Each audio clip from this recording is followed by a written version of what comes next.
Attachment theory describes the different ways people can act in relationships. When someone has an avoidant attachment style, they're uncomfortable with growing emotionally bonded or close to someone else. It can actually be broken down into two subcategories, dismissive-avoidant and fearful-avoidant. This kind of attachment theory usually carries on through adulthood and can affect relationships of all types. Wondering if avoidant attachment applies to you or a loved one? Here are 8 signs of an avoidant attachment style. 1. You were emotionally neglected in your childhood. Do you feel safer keeping your intense emotions to yourself?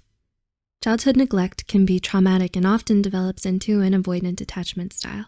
According to Healthline, some parents might discourage their child from outwardly expressing both positive and negative emotions.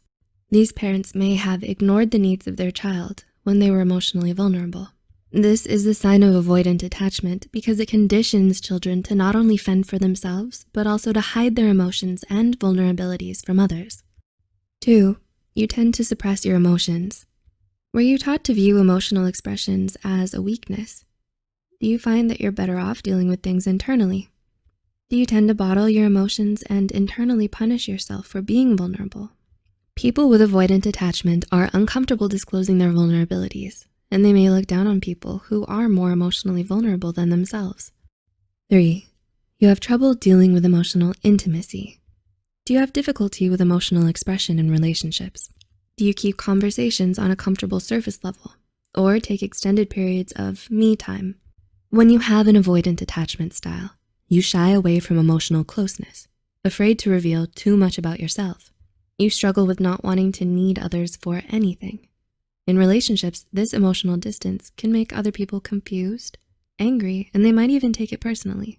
But the truth is, it's actually a defense mechanism for you.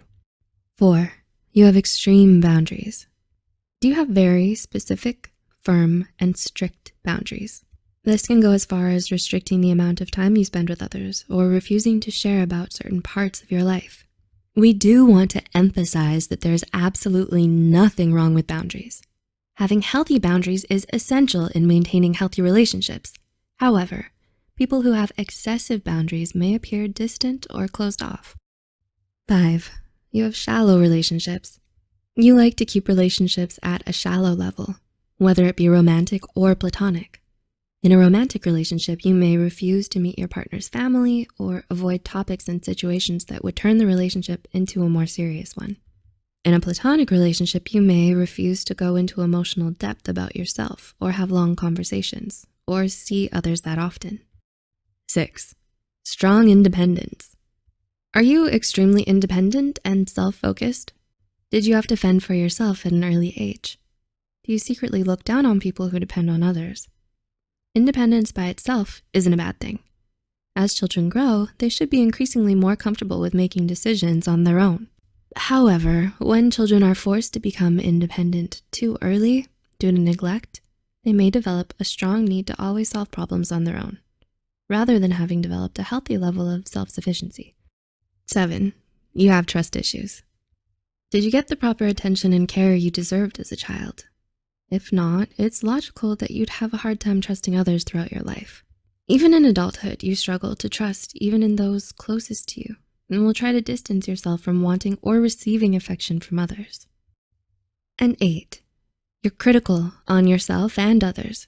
When you have the avoidant attachment style, you may often find fault in those around you. And this is more associated with a dismissive-avoidant attachment style. According to Joyce Catlett, MA, from Psych Alive, the trauma that most commonly associated with this attachment style empowers the mind's inner critical voice so much that it actually overshadows their inner positive voice. As a result, it's easier for you to identify faults within yourself and others compared to the positive qualities. We hope you enjoyed learning about the signs of avoidant attachment style. Did you recognize any of these signs in yourself or any of your loved ones?